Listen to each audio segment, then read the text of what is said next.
Most Bahamians knew little about the 290-sq-mile island Republic of Dominica before Hurricane Maria devastated the country, destroying most of its infrastructure and flattening its pristine rainforest. By some estimates, approximately 90% of the buildings on the island were destroyed or damaged. Sometimes referred to as the nature island of the Caribbean, Dominica has a population of approximately 75,000. It was colonized by both France and Great Britain. Sitting in the Caribbean Sea, the country is the northernmost windward island, though some consider it the southernmost leeward island. Once largely covered by rainforest until Hurricane Maria, Dominica boasts the world's second-largest hot spring, boiling lake. It is a country resplendent with springs, waterfalls and lakes. A few Bahamians confuse the smaller country with the considerably larger 18,792 sq-mile Dominican Republic, with a population of 10.8 million. It was remarkable to listen as some xenophobes ignorantly ranted about the hordes of Dominicans, i.e., people from the Dominican Republic, who were supposedly going to descend on the Bahamas. Ignorance, including ignorance of basic geography, is not bliss in the public commons when it comes to opining on a matter of which one knows little. In the wake of the devastation caused by Hurricane Maria, most Americans were unaware that Puerto Ricans were American citizens. After learning of this fact, Americans rallied around the need to help their fellow Americans. Of course, most Americans were also unable to locate Puerto Rico on a map. Many Bahamians know the surnames Garraway and Laville, families from Dominica which migrated to the Bahamas many decades ago. Former Director of Education and Permanent Secretary Elma Garraway is married to one of the two Garraway brothers who migrated to the Bahamas.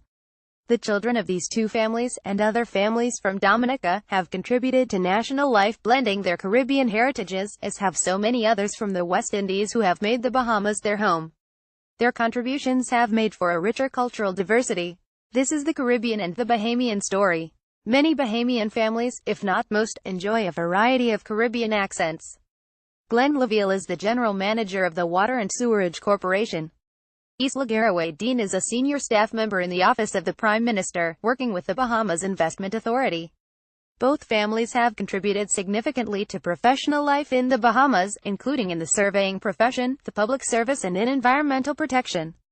Some Bahamians, especially those of a certain generation, recall the Caribbean Iron Lady Dame Eugenia Charles, DBE, who served as Prime Minister of Dominica from July 1980 until June 1995.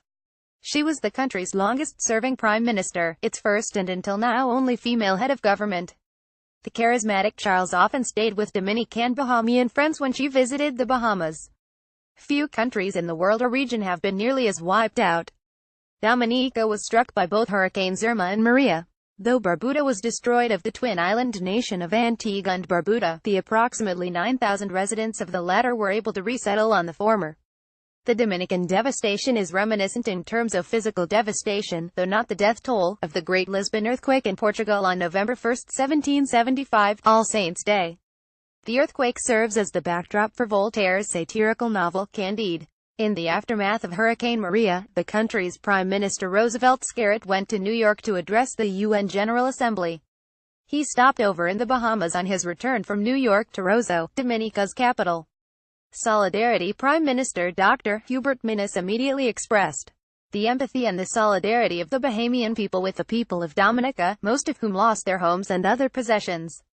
Minnis offered educational assistance and subsequently pledged to assist by sending medical doctors to the country, after traveling to Dominica this week with a team of Bahamians. The Royal Bahamas Defense Forces HMBS Lawrence Major will ferry relief supplies to Dominica, with our Marines also helping with hurricane relief. The majority of Bahamians appear to support the government's efforts, though there have been a few discordant voices, including that of Pine Ridge MP Rev. Frederick McAlpine. With an abundance of unseemingly and naked political calculation, and a deficit of grace and empathy, some in the opposition have sought to play juvenile political games. Opposition leader Philip Brave Davis should seek wiser counsel about the PLP's posture on assistance for Dominica rather than listen to certain voices who see through a glass darkly and who lost perspective. In a communication to the House of Assembly, Minnis appealed to the better instincts of the Bahamian people in his address to the UN. Prime Minister Scarrett spoke of the devastation on Dominica, a CARICOM partner, with a population of approximately 75,000 people. He said the stars have fallen. Eden is broken, our homes are flattened, our buildings roofless, our water pipes smashed, and road infrastructure destroyed. Our hospital is without power, and schools have disappeared beneath the rubble. Our crops are uprooted. Where there was green, there is now only dust and dirt. The desolation is beyond imagination. The Prime Minister continued. Dominica has experienced an apocalypse. At least 15 people have died, with the death toll likely to rise. Dominica is a country of mountains. Quite a number of mountain communities are not accessible by road. Wiped out reports suggest that 80% of the buildings have either been destroyed or severely damaged. The beautiful rainforest of Dominica, which gave life to the island and its tourism industry, has been flattened. Dominican agriculture has been destroyed.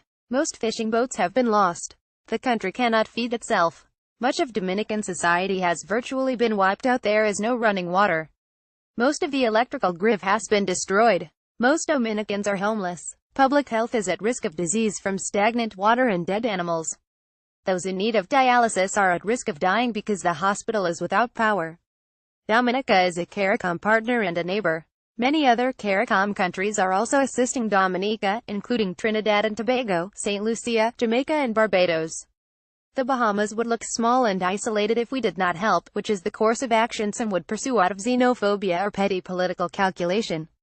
We are standing taller in the region and in CARICOM because of our empathy for our neighbor and our leadership in offering myriad assistance to the people of Dominica.